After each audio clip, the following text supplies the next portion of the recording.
Hello viewers, thanks for joining us on Lina TV News. I am Aisha Gambo and Azumi. Let's take a look at the headlines. Christian faithfuls urged to pray for the country in this Easter period.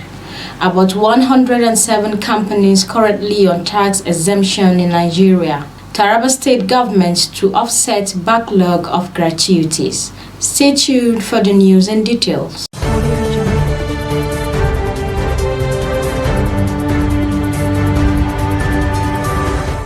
Christians faithful have been urged not to lose hope in the face of the economic challenges facing the country.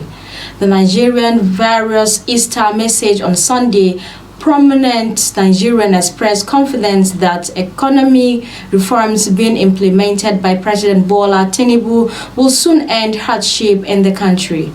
It will be recalled that the president, on his assumption of office on May 29, 2023, abolished the costly fuel subsidy, which had drained the country's revenue as the nation spent 1.557 trillion naira to subsidize fuel in 2021 and 4.39 trillion naira in 2022.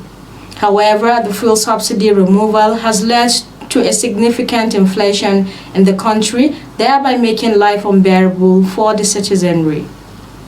This has led to the increase of fuel price, transportation costs, and overall household expenses, with price of food, building materials, and other items skyrocketing.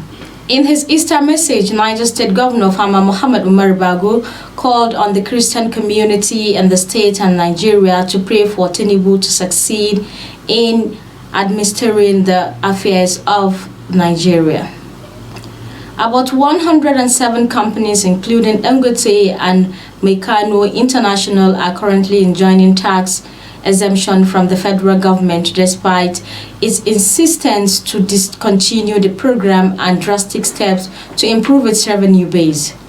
This was disclosed in the latest Pioneer Status Incentive (PSI) reports released by the Nigerian Investment Promotion Commission. It also increased the number of beneficiaries enjoying pioneer status under the Industrial Development Income Tax Act by 24 from 83 in the first quarter of 2023 to 107 firms by the fourth quarter of 2023. An analysis of the PSI report showed that while the request of 79 firms were newly received, 211 firms are pending. 56 companies had their application approved in principle, while 19 firms were granted incentive extension for another 3 years to 2026. Borno State government has confirmed the arrest of a suspect alleged involved in the recent incidents of the fire outbreak in the internally displaced persons camp in the state. The state has recently recorded more than 4 incidents of fire disaster in Maiduguri, Jere, Mungu, and Ingezia local government areas. In a statement signed by the Commissioner for Information and Internal Security, Professor Usman Tar says the suspects were said to have conspired with some non-governmental organization to set some camps on fire.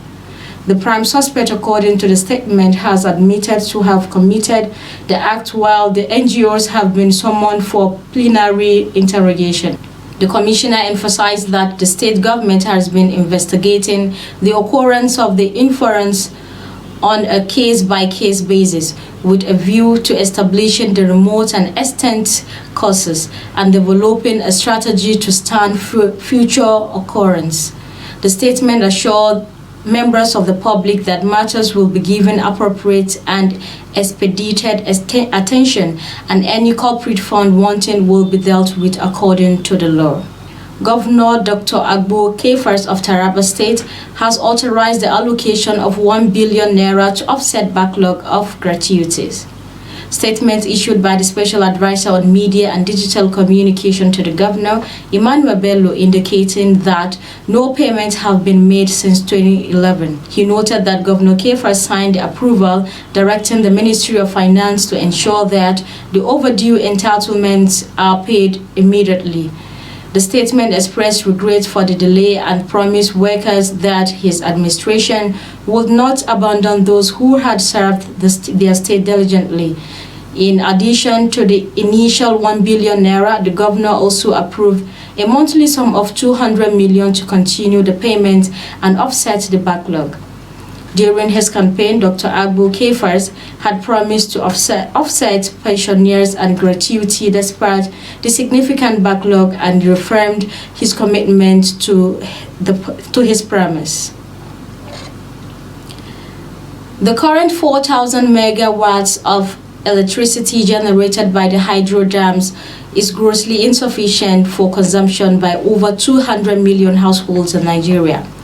General Manager Shiroro Transmission Engineer Bala Musa, who gave the hint while speaking to newsmen on the rationale behind the constant grid collapse, revealed that the challenges confronting the power sector were issues of vandalization, adding that bad Nigerians engaged in vandalizing government assets, and these assets supplied electricity to communities, to the states across the country and beyond. While highlighting the functions of the sector, he explained that the power sector has been separated into three components, namely generation, transmission, and distribution, noting that the generation and distribution aspect has been privatized and owned by private individuals. Engineer Musa disclosed that the transmission is the only federal government asset in the power chain. He, however, maintained that the power sector needs to be worked upon, which required enough funds.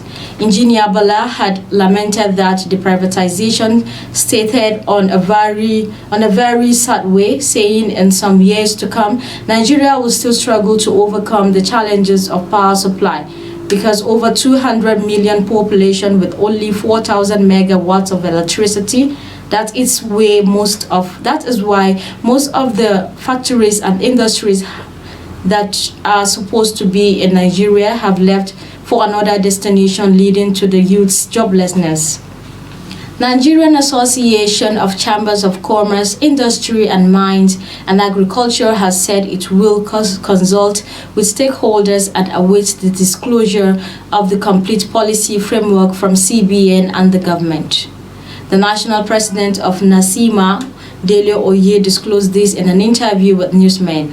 Oye said it was imperative to highlight NASIMA's approach to this matter as one of caution, prudence, and through analysis. The Apex Bank on Thursday unveiled new minimum capital requirements for banks, pegging the minimum capital base for commercial banks with international authorization at 500 billion naira. However, the NASIMA boss said in response to the specific query regarding NASIMA's stance on the recent CBN policy directive to raise TAR 1 and 2 bank capital base to 500 billion naira and 200 billion naira respectively. And that's about the size of our package on Lina TV News today. Do well to follow us on all our social media platform at Lina TV 247 or visit our website on www.linatv.com.ng. I'm Aisha Gambo Azumi.